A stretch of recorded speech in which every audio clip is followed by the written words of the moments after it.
Hello students, आज के इस वीडियो में हम पढ़ेंगे reactions of acids and bases with metal carbonates and hydrogen carbonates and reactions of acids and bases with each other. तो पहले हम सीखेंगे reactions of acids and bases with metal carbonates and metal hydrogen carbonates. तो what is metal carbonate and metal hydrogen carbonate? इसका मतलब क्या है? जैसे कि फॉर एग्जांपल, मेटल मतलब आप कोई भी मेटल ले सकते हैं। जैसे कि मैंने यहाँ पे ले लिया कैल्शियम। कैल्शियम की वैलेंसी है +2, उसका ऑक्सीडेशन है +2। और कार्बोनेट मतलब उसका फॉर्मूला है CO3-2।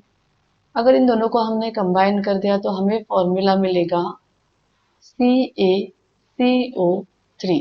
तो इसको बोलते हैं कैल्शियम कार्बोनेट। वैसे ही आप कौन से भी मेटल कार्बोनेट ले सकते हैं, जैसे कि MgCO3, magnesium carbonate, ZnCO3, zinc carbonate etcetera. तो इनको बोलते हैं मेटल कार्बोनेट। और व्हाट इज बाइकार्बोनेट? बाइकार्बोनेट का मतलब है, वैसे हम और एक एग्जांपल ले सकते हैं, जैसे कि कैल्शियम मेटल ले लीजिए। और बाइकार्बोनेट और हाइड्रोजन कार्बोनेट का मतलब है HCO3-1। तो अगर आप इसको कंबाइन करोगे तो हमारे फॉर्मूला कैसे हो जाएगा? CaHCO3 twice. तो ये हो गया हमारा कैल्शियम हाइड्रोजन कार्बोनेट। या फिर हम मैग्नीशियम के साथ अगर लिखेंगे तो हम लिखेंगे Mg (HCO3 ट्वाइस। तो इसको बोलते हैं मैग्नीशियम बाइकार्बोनेट और मैग्नीशियम हाइड्रोजन कार्बोनेट। और या फिर सोडियम के साथ अगर ले लोगे तो हम बोलेंगे NaHCO3, सोडियम हाइड्रोजन कार्बोनेट। वैसे ही सोडियम कार्बोनेट का अगर देखोगे तो उसका फॉर्मूला हो जाएगा Na2CO3। तो ये है कार्बोनेट्स और ये है हाइड्रोजन कार्बोनेट्स। हाइड्रोजन कार्बोनेट्स को बाइकार्बोनेट्स भी बोलते हैं। तो हम यहाँ पे देखने वाले हैं reactions of acids and basis with this metal carbonates and bicarbonates. So when acid reacts with metal carbonates and metal hydrogen carbonates, we will get salt, water and CO2 gas is liberated। जब भी कभी acids metal carbonate या फिर metal hydrogen carbonate के साथ react करते हैं तो हमें प्रोडक्ट तीन मिलते हैं। एक प्रोडक्ट मिलेगा सॉल्ट, दूसरा प्रोडक्ट मिलेगा वाटर और तीसरा प्रोडक्ट मिलेगा CO2। इसको हम एग्जाम्पल के साथ देखेंगे। तो मैं यहाँ पे पहले एग्जाम्पल के लिए लेती हूँ सोडियम कार्बोनेट। सोडियम कार्बोनेट का फॉर्मूला है Na2CO3। तो सोडियम कार्बोनेट ये कौन से स्टेट में रहेगा? सॉलिड स्टेट में रहेगा। तो मैं जैसे ही इसको हाइड्रोक्लोरिक एसिड मतलब HCl के साथ रिएक्ट करती हूँ, इसको हम एक्वियस स्टेट में लिखेंगे। तो हमें यहाँ पे क्या मिलेगा? हमें यहाँ पे मिलेगा प्रोडक्ट। पहले मिलेगा हमें सॉल्ट जो कि NaCl सोडियम क्लोराइड, वो भी एक्वियस स्टेट में रहेगा। और दूसरा प्रोडक्ट मिलेगा यहाँ पे हमें वाटर H2O लिक्विड स्टेट में। और तीसरा प्रोडक्ट हमें मिलेगा CO2 that is gas, carbon dioxide. तो जैसे कि हमने यहाँ पे देखा है, एसिड्स के साथ जब भी मेटल कार्बोनेट रिएक्ट होता है तो हमें क्या मिलेगा? हमें मिलेगा सॉल्ट, वाटर एंड CO2। और हमें वैसे ही यहाँ पे मिल रहा है, ये है हमारा सॉल्ट, ये हमारा वाटर और ये है CO2। वैसे ही सेम कोई भी एसिड जब मेटल हाइड्रोजन कार्बोनेट के साथ रिएक्ट होता है तब भी हमें यही प्रोडक्ट मिलेंगे। तो उसका भी हम एक एग्जाम्पल देखेंगे। तो मैं यहाँ पे लेती हूँ NaHCO3, सोडियम हाइड्रोजन कार्बोनेट या फिर सोडियम बाइकार्बोनेट। तो ये सॉलिड स्टेट में है। इसको हम HCl में डाल देंगे, HCl हाइड्रोक्लोरिक एसिड। ये एक्वियस स्टेट में है। तब हमें क्या मिलेगा? हमें मिलेगा मेटल सॉल्ट जो कि है सोडियम क्लोराइड, वो भी फिर से एक्वियस स्टेट में है। और इसके साथ हमें मिलेगा वाटर एंड फिर उसके साथ हमें मिलेगा carbon dioxide that is CO2। तो यहाँ पे हम देख सकते हैं एसिड्स जब कार्बोनेट के साथ और हाइड्रोजन कार्बोनेट के साथ रिएक्ट हो रहे तो हमें उसके साथ सॉल्ट मिलेगा और वाटर मिलेगा and one more product is CO2 that is carbon dioxide. Now the next is, जो यहाँ पे CO2 लिबरेट हो रहा है ये CO2 गैस ही है। हम इसको कैसे वेरीफाई कर सकते हैं? तो उसके लिए हम क्या कर सकते हैं, यहाँ पे एक छोटी सी एक्टिविटी है। जैसे कि CO2 gas is liberated in the above reaction is passed to a test tube containing lime water. जो CO2 यहाँ पे तैयार हो रहा है उसको हम लाइम वाटर के साथ मिक्स करेंगे, या फिर ऐसे बोल सकते हैं कि लाइम वाटर के साथ रिएक्ट करेंगे। तो ये क्या होगा, it gives white precipitate of CaCO3, calcium carbonate. जब हम ये CO2 जो यहाँ पे तैयार हो रहा है, ये CO2 उसको वेरीफाई करने के लिए अगर उस CO2 को हमने लाइम वाटर के साथ रिएक्ट कर दिया तो हमें यहाँ पे मिलेगा व्हाइट प्रेसिपिटेट ऑफ CaCO3। अगर व्हाइट प्रेसिपिटेट मिल रहा है तो इसका मतलब है जो गैस लिबरेट हो रहा है ऊपर के रिएक्शंस में वो कौन सा है, वो CO2 है। तो हम उसको ऐसे रिएक्शन में दिखा सकते हैं। जैसे कि फॉर एग्जाम्पल आप ऐसे कर सकते हैं, इमेजिन करो कि हम इस टेस्ट ट्यूब में रिएक्शन किया है, हमने इस टेस्ट ट्यूब में रिएक्शन किया है, तो हम यहाँ पे रबर कॉर्क फिट करेंगे। तो इस टेस्ट ट्यूब में जैसे ही हम रिएक्शन करते हैं तो ये है हमारी बेंट ट्यूब। ये बेंट ट्यूब ऐसे यहाँ पे हम कनेक्ट करेंगे और यहाँ पे और एक टेस्ट ट्यूब लेंगे और इस टेस्ट ट्यूब में हम लेंगे लाइम वाटर। लाइम वाटर का मतलब क्या है, लाइम वाटर का फॉर्मूला है CaOH twice। What is CaOH twice? CaOH twice is nothing but what? Calcium hydroxide. It is a base, calcium hydroxide. तो हमने इस टेस्ट ट्यूब में लिया था हमारा कार्बोनेट HCl, तो हमें मिला CO2 गैस। तो जो भी CO2 गैस रिलीज हो रहा है वो यहाँ से इस बेंट ट्यूब से आएगा और जैसे ही वो गैस यहाँ पे आके CaOH ट्वाइस के साथ रिएक्ट होगा तो हमें व्हाइट प्रेसिपिटेट मिलेगा। तो उसको हम रिएक्शन को ऐसे दिखा सकते हैं। तो मैंने यहाँ पे लिख दिया CaOH ट्वाइस जो कि है लाइम वाटर, और इस लाइम वाटर को हमने मिक्स किया है CO2 से, कार्बन डाइऑक्साइड गैस जो रिलीज हो रहा है।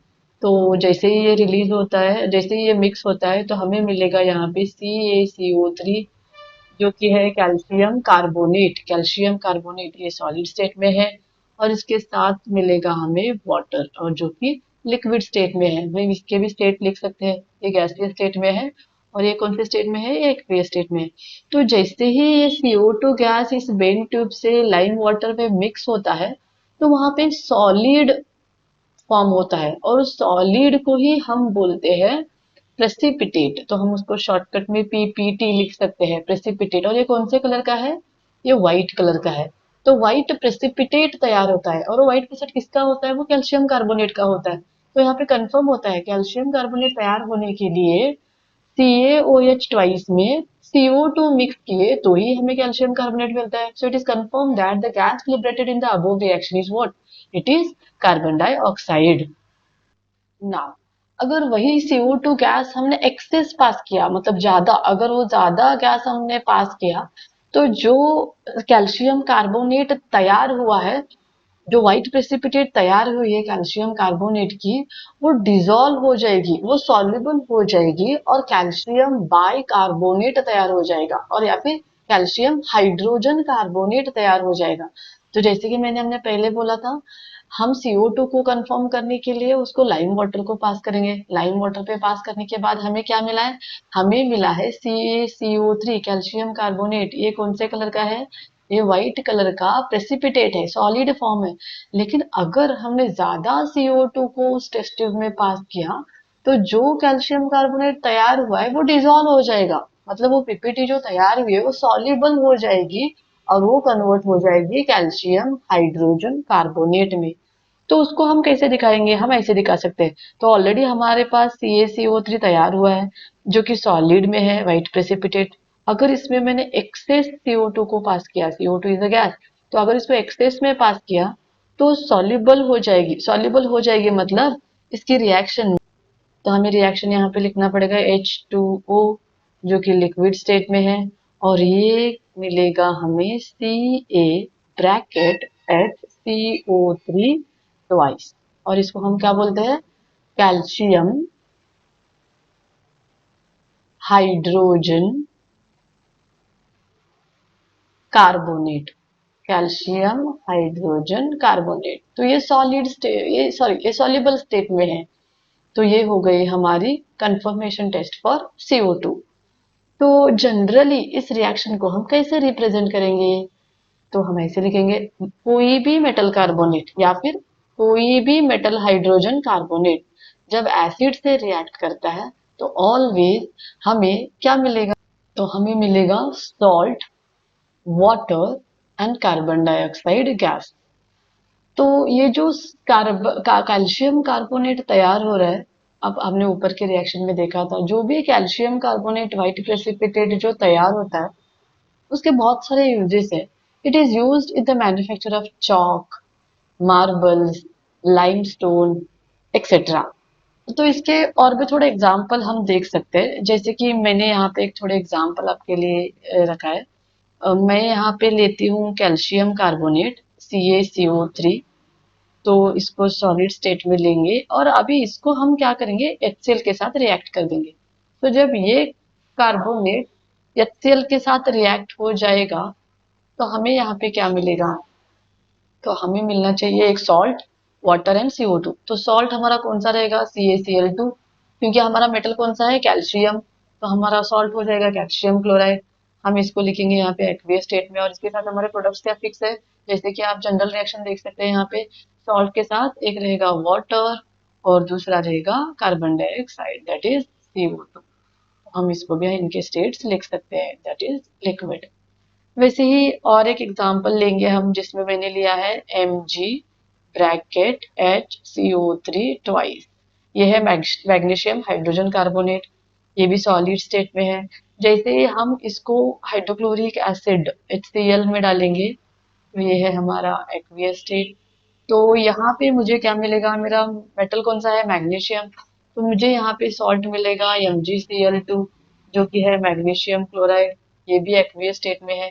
और इसके साथ तैयार हो जाएगा वाटर मॉलिक्यूल एंड गैस कौन सा लिबरेट हो रहा है, यहाँ पे लिबरेट हो रहा है carbon dioxide gas, that is CO2। और लास्ट और एक एग्जांपल हम देखेंगे, जैसे कि मैंने यहाँ पे दिया है जिंक कार्बोनेट। जिंक कार्बोनेट मतलब ZnCO3, जो कि सॉलिड स्टेट में है। इसको मैंने रिएक्ट कर दिया H2SO4। What is H2SO4? It is sulphuric acid. तो ये भी मैंने एक्वियस स्टेट में लिया है, और जब ये रिएक्ट होते हैं तो यहाँ पे मेरा मेटल कौन सा है, यहाँ पे जिंक है। तो मेरा सॉल्ट कौन सा होगा, मेरा सॉल्ट होगा जिंक सल्फेट, जिंक SO4। ये एक्वियस स्टेट में है, और इसके साथ हमारे प्रोडक्ट होंगे H2O liquid state and one more is CO2 and that is again gaseous state. तो इस रिएक्शन से भी आप कंफर्म कर सकते हैं, जब भी कभी कार्बोनेट या फिर मेटल कार्बोनेट एसिड से कंबाइन करते हैं तो हमें क्या मिलेगा, salt, water and carbon dioxide. I hope आप लोगों को रिएक्शन समझ में आ रहे हैं। तो नेक्स्ट पेज में हम इसकी नेक्स्ट रिएक्शन पढ़ेंगे। तो अभी हम देखेंगे हमारी next reaction, and the reaction is the reaction of acids and basis with each other. मतलब ये जो एसिड एंड बेस है वो अगर एक दूसरे के साथ रिएक्ट करते हैं तो वो क्या प्रोडक्ट देंगे। और यहाँ पे जब एसिड और बेस रिएक्ट होते हैं तब ऑलवेज हमें सॉल्ट एंड वाटर मिलता है। जब भी कभी एसिड एंड बेस एक दूसरे के साथ रिएक्ट होते हैं तो हमें मिलेगा सॉल्ट एंड वाटर। तो इसका बहुत कॉमन एग्जांपल है, यहाँ पे मैंने लिया है, आप देख सकते हैं मैंने HCl लिया है, हाइड्रोक्लोरिक एसिड, और उसके साथ मैंने हमारा कॉमन बेस जो कि है सोडियम हाइड्रोक्साइड, उसके साथ रिएक्ट किया। तो मुझे यहाँ पे मिला है सॉल्ट NaCl। NaCl मतलब कौन सा सॉल्ट, ये है सोडियम क्लोराइड, ये हमारा सोडियम क्लोराइड है। और इसके साथ मुझे मिलेगा दूसरा प्रोडक्ट जो कि है वाटर। इसके हम बहुत सारे रिएक्शंस देख सकते हैं, जैसे कि मैं यहाँ पे और एक रिएक्शन लिख रही हूँ आपके लिए। ये है H2SO4, that is sulphuric acid. तो मैंने इस एसिड को बेस NaOH से ही रिएक्ट कर दिया, तो मैंने यहाँ पे लिख दिया NaOH। तो मुझे पहले मिलेगा सॉल्ट, तो मेरा सॉल्ट हो गया सोडियम सल्फेट Na2SO4, जो कि एक्वियस स्टेट में है, और इसके साथ मेरा प्रोडक्ट रहेगा H2O, जो कि लिक्विड स्टेट में है। तो ये है हमारे और एक रिएक्शन।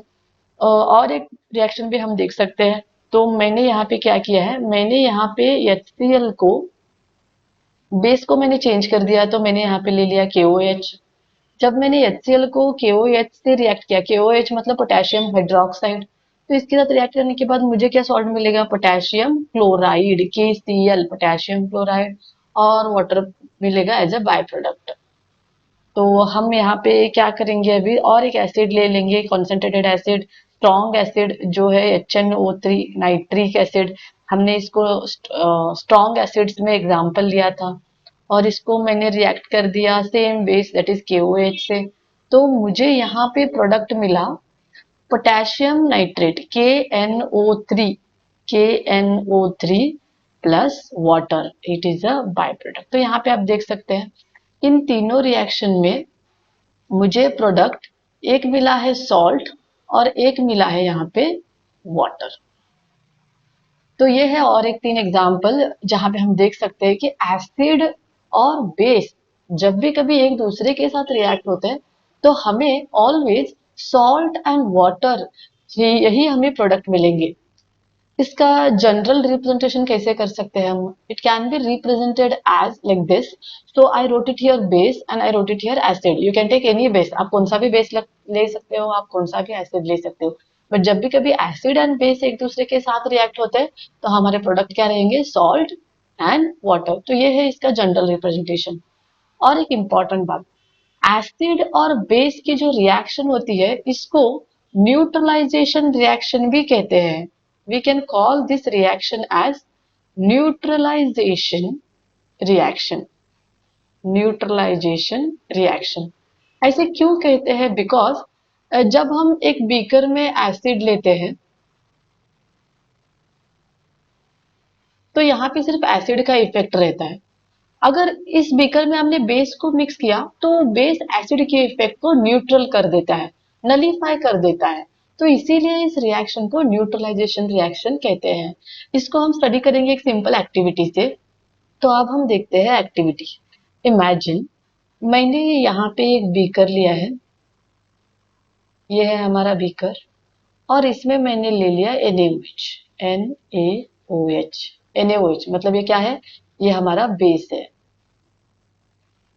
अभी हम क्या करेंगे, इस NaOH में मैं ऐड करती हूँ फिनोफ्थैलिन इंडिकेटर।